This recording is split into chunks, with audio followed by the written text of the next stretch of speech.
Bonjour, j'aime mon meilleur ami depuis la maternelle, on se tient par la main comme deux amoureux, sauf que moi je l'aime et lui il dit que non. Sauf que pendant les vacances d'avril, il m'a dit qu'il m'aimait et à la rentrée, il dit à ses copains qu'il m'aime pas. Et je ne comprends rien. Sam et Hitch, si vous pouviez m'aider, merci d'avance, je te donne ma vie, moi aussi. Ouh là là là là là là. Je n'aime pas moi les personnes qui disent je t'aime et qui se rétractent à un je t'aime. Ouais, c'est vrai. C'est vrai que c'est depuis la maternelle. Mais quel âge as-tu? Je sais pas depuis combien de temps ça dure, mais ouais, ça doit être difficile à vivre quand même. Ça doit faire quand même plusieurs années. Mais le truc, c'est peut-être qu'après, il avait la pression devant les collègues ou qu'il avait peur de se taper la ficha. Est-ce qu'il y a une raison pour laquelle il peut pas dire ça à ses collègues? Bah, peut-être que les copains, ils le charrient. Peut-être qu'il est pudique. Es-tu pudique? Ah oui. C'est vrai? Ah oui. Si par exemple, tu es au début de ta relation, tu évites d'en parler autour de toi? Ah non. Non? Ah non, je suis pas pudique dans ce sens-là. D'accord. Ah, je suis pudique dans mes sentiments au début, c'est-à-dire que je vais attendre que l'autre dise je t'aime, je vais attendre que l'autre m'envoie un texto. Ah voilà. Voilà. Mais tu vas dire à tout le monde, je l'aime, je l'aime, je l'aime. Ah ouais. Ah ouais? Ah, je le crie sur Mais il y en tous a les qui toits. sont pas comme ça. Hein. Ouais, c'est vrai. Tu sais, moi je suis comme ça, mais j'ai connu des ex et je sais que, moi je connais quelqu'un, Sarah Lopez en l'occurrence, qui est très pudique envers ce qu'elle ressent. Par rapport à toi? Par rapport à ses relations en général, elle a toujours été, et c'est pas quelqu'un qui va être évasive et qui va dire à tout le monde, ah moi je suis folle amoureuse, moi je me sens super bien, et même avec moi ou avec quelqu'un. Donc du coup je peux comprendre. Méfie-toi, parce que ça peut parfois être une façade, mais il existe des personnes qui ont quand même assez de pudeur. De la pudeur, ça je suis d'accord avec Tu toi. vois? Mais après, encore une fois, on en revient à la communication. Tout à fait, c'est la base. Surtout si vous vous connaissez depuis tellement Mais d'années, grave. vous êtes gamin.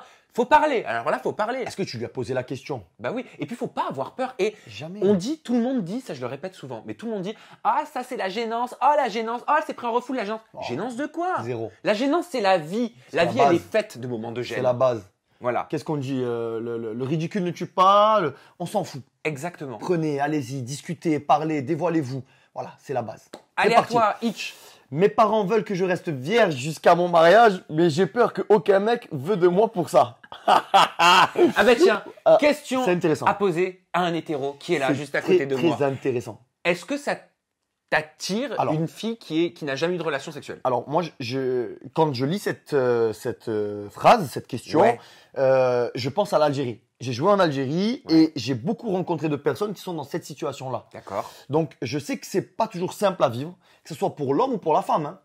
Mais je pense sincèrement que du moment que deux personnes sont intimement convaincues qu'elles sont faites l'une pour l'autre, c'est juste un obstacle à traverser et à franchir. C'est-à-dire qu'il y a la barrière de la culture, Ouais. de ce qu'on nous C'est inculque, ça, de ce qu'on c'est nous ça. a appris depuis qu'on est tout petit, C'est ça. ce que nos parents nous inculquent et nous disent, et aussi la nouvelle génération, les copains, les copines qu'on Bien voit, sûr, ce qu'on bien voit à la sûr. télé, et on est un peu perdu. Moi perso, ce que pense le reste, je te le dis, tu t'en fous. Je crois que tu as raison. Voilà. Maintenant, tes parents, c'est vrai que les parents, c'est la base. Bien sûr. Par contre, il faut réellement que tu le fasses pour toi. Sinon, tu discutes avec tes parents, tu leur fais comprendre que c'est pas ta vision des choses et vous en discutez. Tu peux pas être malheureuse de traîner avec toi ce que veulent d'autres personnes, même si ce sont tes parents. Tu Parce dois qu'on les est aimer. on est malheureux quand on vit Exactement. pour ce que veulent les autres. C'est ça, tout à fait. Donc si tu le fais parce que tu penses qu'ils ont raison et que tu veux mener ce combat-là, fais.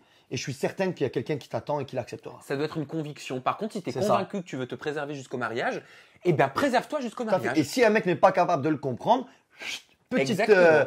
petit balayage, on est beaucoup sur cette terre, il y en aura d'autres. Voilà, c'est qu'il n'est pas fait pour toi. Tout à fait.